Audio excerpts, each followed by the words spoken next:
Assalamualaikum warahmatullahi wabarakatuh. Kembali berjumpa dengan saya Aliman Haris di acara Sandasan. Pemirsa, kali ini kita sedang ada di penghujung Madura, Jawa Timur.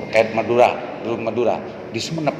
Saya sengaja mendatangi Pak Direktur baru PT Garam yang sekarang kebetulan kalau dulu ini nggak ditempati.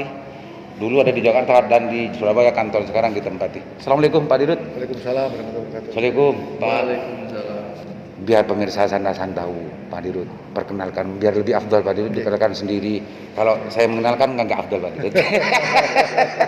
Perkenalkan Pak Dirut. Baik, terima kasih. Nama saya Ahmad Ardianto, Pak. Biasa dipanggilnya Didi. Pak Didi. Yeah. Ya asli saya, bapak saya tuh dari Jawa Tengah. Jawa Tengah. Tapi ibu saya dari Sunda, dari Jawa Barat gitu. Nah, sebelum di PT Garam saya bekerja di PT Freeport Indonesia. PT Freeport. Yeah. PT Freeport, Yeah. Papua. Papua, betul. Pemirsa, ternyata dari Freeport. Luar biasa dikirim ke Madura ini mesti ada misi negara ini, nggak tahu nanti kita dalami pemirsa. Pak, dari Freeport berapa tahun dulu Pak? Saya 4 tahun. 4 tahun di Freeport. Luar biasa. Sebelum kita lanjut, kita kenalan dulu dengan Pak Kabak Keuangan. Ya, Direktur Keuangan. Pak Direktur. Oh iya, Direktur Kabak Keuangan. Perkenalkan Pak, Oh, iya. Pak Direk hadir biar orang Madura tahu dan juga Pak Antri juga bisa lebih kenal lagi. Oh, iya. Silakan Pak, perkenalkan Pak. Assalamualaikum warahmatullahi wabarakatuh. Waalaikumsalam. Saya Edi Mas Rianto. Saya orang Jawa Timur asli. Nah, asli saya dari Lumajang. Sebelum di PT Garam, saya ini kerja di PT BRI Mesir. PT BRI. Ya. Ternyata orang-orang handal semua di PT Garam ini. Bukan orang kaleng-kaleng yang dikirim ke sini. Bahasa Papua tuh Pasti ada misi besar di sini nih. Pasti nih ada apa ini Pak Erick Thohir mengirim orang-orang handal ke sini nih. Mau diapain Madura ini? Apa mau dijajah apa gimana kurang tahu. Kita dalami Mas. Pak Dir. Ya. Kalau dari Freeport datang ke sini ini naik atau turun gini Pak Dir? Atau memang ini salah satu ada misi tertentu dari negara untuk bagaimana PT Garam yang sebelumnya anggapannya adalah justru menjadi pesaing petani, justru sekarang mau ada terobosan baru dari Pak Dirut mungkin. Wah, ini pertanyaannya dari barat sampai timur ya. Iya. Yang pasti dari Papua ke sini kan kita bergerak dari timur ke barat. Ya, timur ke barat. Betul. Tapi mendaratnya di timur Madura juga gitu. Jadi dari timur ke timur gitu. Ujung-ujung. Iya, betul. Dan mungkin cuma mengikuti pepatah aja, asam di gunung, garam di laut. Bertemu di Kuali. Nah, mungkin semua ini kualinya. Ini bentuk pelaksanaan dari pepatah itu yang ternyata Pak Didi. Tapi ini pasti ada, saya yakin ini pasti ada sesuatu yang penting untuk diketahui oleh publik Pak Dirut, karena memindah panjenengan ke sini ini mungkin karena memang anggapan orang selama ini Pak Dirut ya di Madura. Bahkan kalau googling di Google ketik permasalahan PT Garam. Garam Madura, Penjara semua isinya. pasti munculnya adalah masalah petani dan semacamnya dan yang tidak terserap dan semacam itu. Iya. Gimana menyikapi itu? Sebenarnya nggak rumit-rumit amat sih Pak. Gitu ya. Jadi nggak ada yang istimewa juga sebenarnya. Jadi sebenarnya kan PT Garam ini merupakan salah satu BUMN yang tapi satu-satunya yang bergerak di bidang penggaraman. Ya. Dan satu-satunya juga perusahaan di Indonesia yang memang bergerak dari awal dari hulu sampai hilir di bidang garam. Kita punya penggaraman. Diborong berarti di hulu sampai hilir. Artinya lengkap satu-satunya. Nah itu sebenarnya merupakan suatu keunggulan yang harusnya bisa dimanfaatkan. Ya.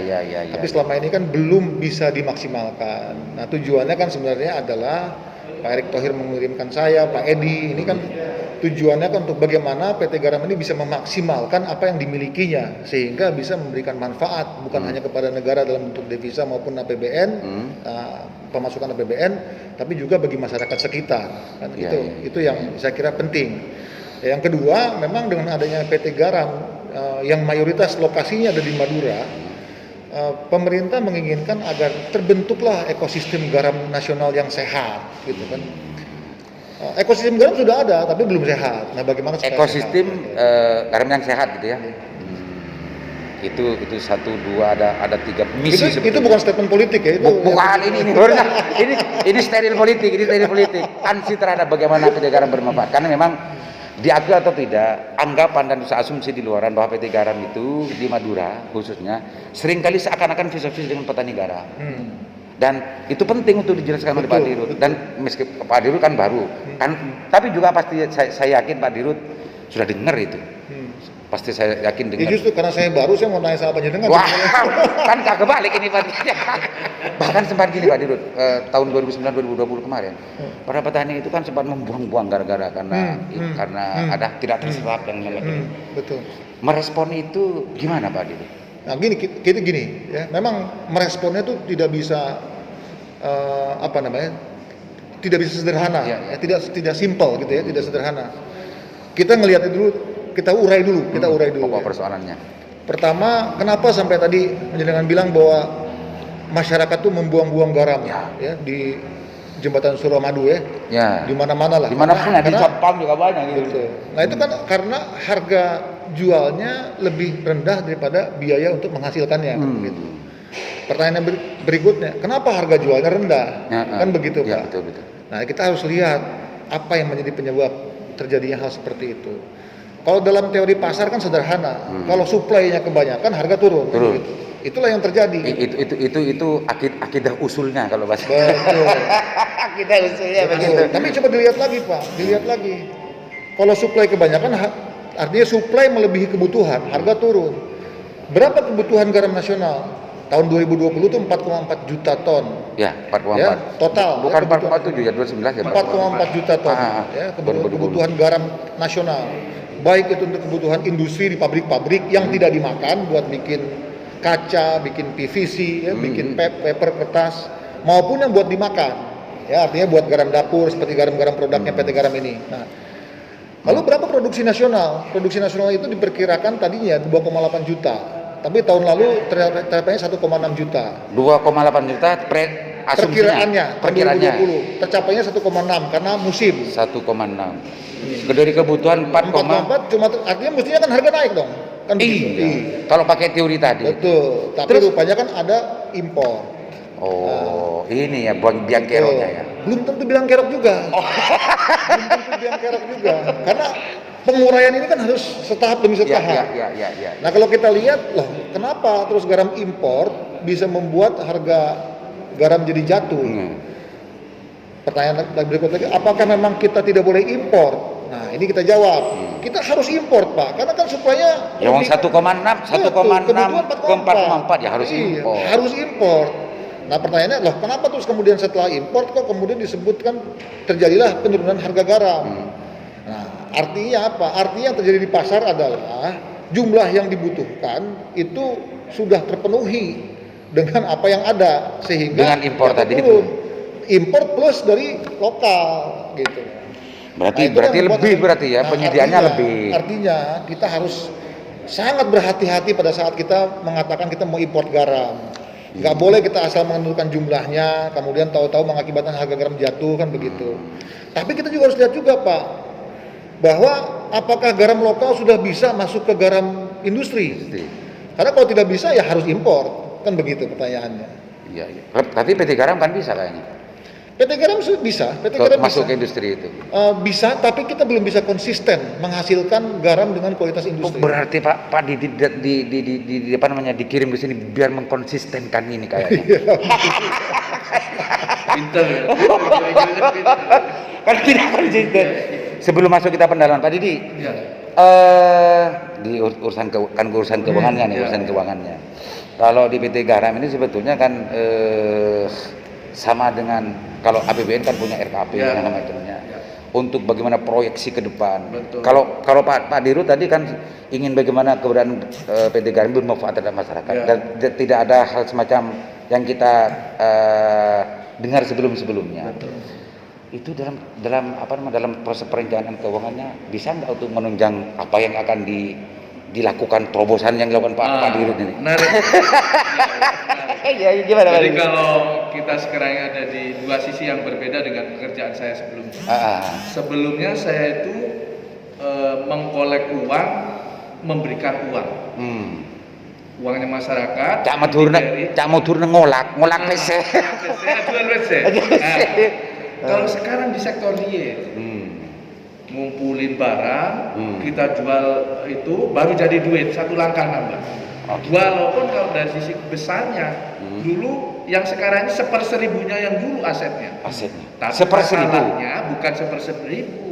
Masalahnya bukan berarti kecil juga, sedang masalahnya, sedang banyak maksudnya. Tapi jangan salah, mimpi kita ada besar. Mimpi kita kalau besar, kedepannya mimpi kita besar. Kenapa? Karena PT Garam itu pernah kaya, Pak. Kenapa? Kita sudah pernah punya kapal 8 buah kapal besar. Pernah punya. Kita pernah. sebelum ada 21 kita sudah punya gedung bioskop sendiri pada zamannya. Zaman dulu. Punya kereta api sendiri, bukan PJKA, keretanya PT Garam. Untuk angkutan gitu ya, produknya. Nah, itulah mimpi itu yang akan saya bawa, saya implementasikan sekarang. Kita juga punya mimpi 3 tahun ke depan menjadi apa, 5 tahun ke depan jadi apa. Permisa, catat 2 tahun, 3 tahun, 5 tahun. Tapi kalau ini berkolaborasi antara Pak Dirut yang punya prospek dan juga yang visioner semacam ini, didukung oleh keuangan yang semacam ini, satu nyambung, insya Allah apa yang diharapkan ini bukan sesuatu yang sulit gitu ya. Satu kali putaran lagi Pak Didi. Kalau ini tadi Pak Edi, kalau tadi itu cerita tentang ini kan nasionalisasi dulu, kan banyak aset, bahkan dulu pernah punya kereta api segala macam, bioskop segala macam. Itu kemana semua aset? Kalau dari kemana ke semua lupakan itu. Yang penting ke depannya kita bakal punya lagi kan itu ya. Kalau kita pikir habis energi kita, tapi ke depan kita harus punya lagi gitu. Pemirsa, ternyata nggak mau. Pasti dicatat kan itu, dicatat. Barangkali nanti itu bisa dimanfaatkan juga Pak Dirut baru. Barangnya sudah. Debein jalan itu kan. Tak ada sisa-sisanya. Ada. Masih ada satu Pak kapal Pak, replikanya. Yang ini. Yang ini lagi.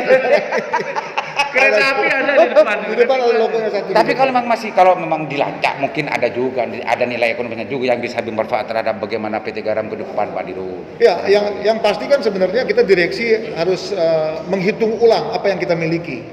Ya. Karena kalau kita perintah.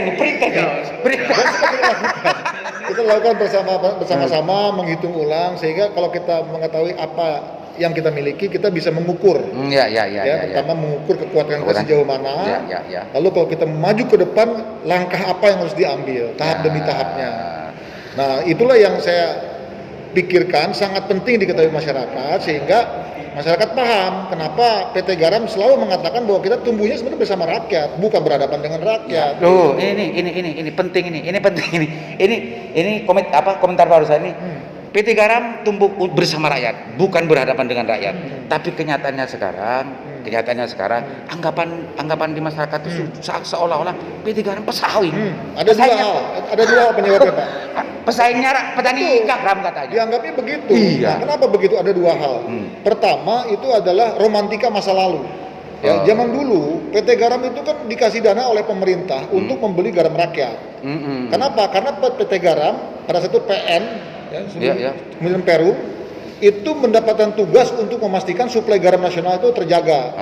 Jadi kita punya buffer stock, kita punya gudang garam rakyat diserap untuk memastikan kebutuhan seluruh Indonesia ini terpenuhi. Tapi itu sudah berakhir. Itu masa lalu gitu. Masa lalu. Sekarang yang namanya dulu Perum Garam atau PN Garam sekarang sudah menjadi PT Garam Persero. Jadi diperlakukannya sudah sama dengan perusahaan-perusahaan biasa. Walaupun memang sahamnya masih dimiliki pemerintah, tapi tidak ada penugasan-penugasan khusus seperti masa lalu. Itu sebab pertama. Nah, jadi tidak ada penugasan. Tidak ada penugasan. Itu pertama. Yang kedua. Nah, tadi kan romantika, Pak. Romantika itu pertama kan. Nah, yang kedua, sekarang ini kita berhadapan pada satu situasi di mana orang menganggap bahwa kalau PT Garam tidak maju, maka pertanian atau pergaram nasional itu bisa lebih kuat. Agak aneh ya statement saya. Iya, karena saya susah mencari kata-kata yang tepat. Tapi intinya gini. Kenapa PT Garam berhadapan? Karena informasi yang beredar itu berkata sebaliknya. Ini harus hati-hati Pak. Karena kalau saya bicara informasi itu datang dari apa? Dari data mestinya kan Pak. Mestinya dari data. Mestinya kan. Tapi kan kita semua tahu sekarang dari 10 informasi yang disebarkan hanya satu yang bersumber dari bisa data. satu yang benar gitu. Iya. Nah, jadi informasi itu ditambah dengan romantika masa lalu membuat persepsi. Nah, Ya kan, Pak? ini kayak filosofis. Itu. Lanjut. Nah, Menarik, Pak persepsi masyarakat terhadap PT Garam masih seperti itu. Hmm. Nah, kalau gitu apa yang harus kita lakukan? Yang pertama kita harus merubah persepsi masyarakat. Dengan cara apa? Kita mensuplai data yang sebenarnya. Sehingga masyarakat yang sudah semakin cerdas ini bisa mengambil kesimpulan berdasarkan data yang tepat dan berubah jadi informasi yang tepat. Ya, oh gitu, Gitu. ternyata akan memberikan data yang tepat dari dua nuansa masa lalu tadi itu, karena memang diakui atau tidak persepsi publik terhadap masalah PT Garam dan pergaraman di Madura ini face to face akan berhadapan-hadapan PT Garam dengan PT. Cuma itu sebetulnya menurut Pak Dirut penting untuk ada data yang betul-betul bersumber dari yang data yang sebenarnya, gitu Pak Dirut ya. Betul. Nah itu untuk bagaimana menjawab persepsi yang salah itu.